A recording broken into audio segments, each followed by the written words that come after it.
was released, Hmm. and I was blind.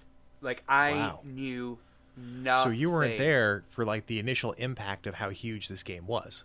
No, and well, I mean, I was alive, but I wasn't aware of that whole craze at the time. It's incredibly difficult, and for the younger crowd especially, to really put into terms that you can understand just how huge this game was.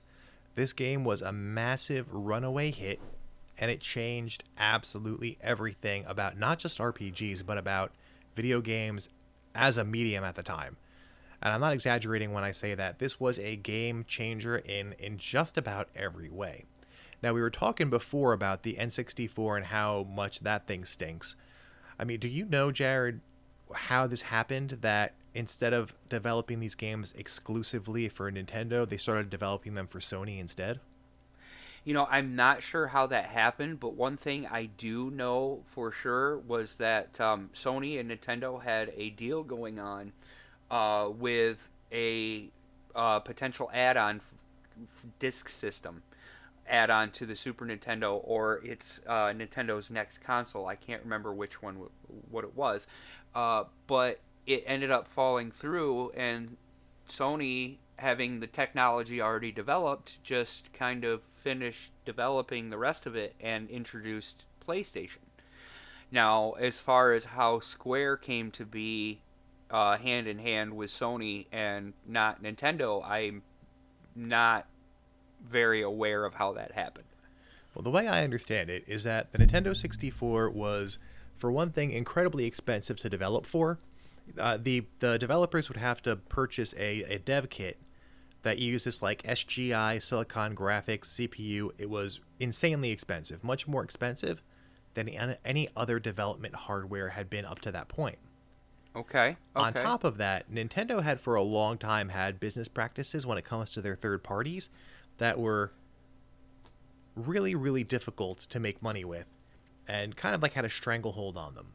So Nintendo had a lot of control over what they did, and like they had to buy their cartridge shells from Nintendo Okay.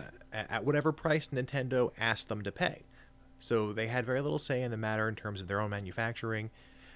Basically, Nintendo got the lion's share of all the profits for the third party titles, and there really hadn't been an alternative up to that point that offered anything that Nintendo's console didn't offer.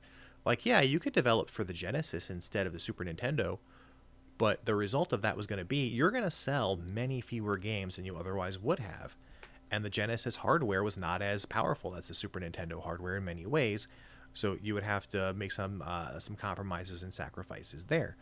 So Nintendo was the preferred platform for the third-party publishers pretty much through the 80s and 90s, at least in the US. Other parts of the world was a little bit different.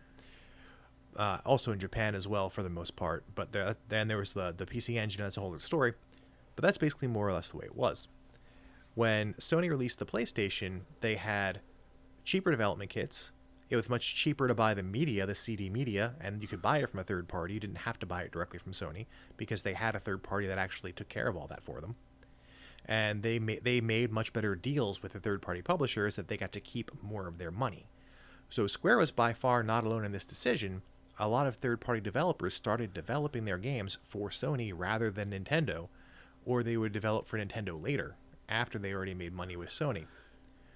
But And that makes sense business wise because yeah, you think about it, you're talking about a company that says, develop for us, but we get the profits.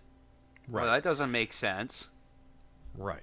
And one of the many reasons why a lot of these up and coming games wound up going to the PlayStation also was because you could do things with CD-ROM media that you just couldn't do on a cartridge. And that's not to say that the cartridge media itself was totally bad or that the Nintendo 64 wasn't a powerful system, because it was.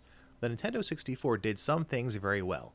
As much as I think overall the system is trash, it did do some things very, very well. Those cartridges did not have a lot of storage, but the system itself had a much faster processor, had more system memory in the system itself, so it could do a lot more things that with the 3D graphics where things look cleaner, things look nicer, things look sharper. And if you look at two games on the N64 and on the PlayStation, put them side by side, 10 times out of 10, the N64 version rather looks better than the PlayStation version. But well, I shouldn't say but yet, because one other really good thing about cartridges was cartridges are basically just flash memory. It's like sticking a USB drive into a computer. Okay. There's no load times. Well, yeah, that's true. There is no load times with cartridges, but that, you know what? I didn't realize that it was like flash memory. Interesting. Yeah. Basically, all you're doing when you plug a cartridge into a system that takes cartridges is you're literally plugging a memory module with a game on it into an expansion port. The cartridges are read-only memory. They're basically like a memory stick in a computer. Nice. That's interesting. Yeah. But they can't be written to. They can only be read from. So yeah, kind of cool thing there. Now, without getting too into the dry kind of technical stuff, though, right? I want to just wrap that up real quick, because with CDs, you could do something you couldn't do with the cartridges because of that additional storage space, and that was you could add CD quality audio, and you could add, which they didn't even do here, by the way. Final Fantasy VII's audio is all MIDI because they didn't know that they could put CD audio onto this thing. But you could also have full motion video, which for a living room console was a brand new concept.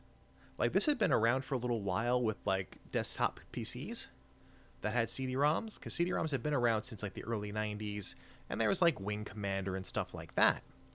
And of course there was even like the Sega CD, but that thing didn't hardly have any games. But now a full system that was completely CD based, that was powerful, had 3D graphics, was doing things that we had never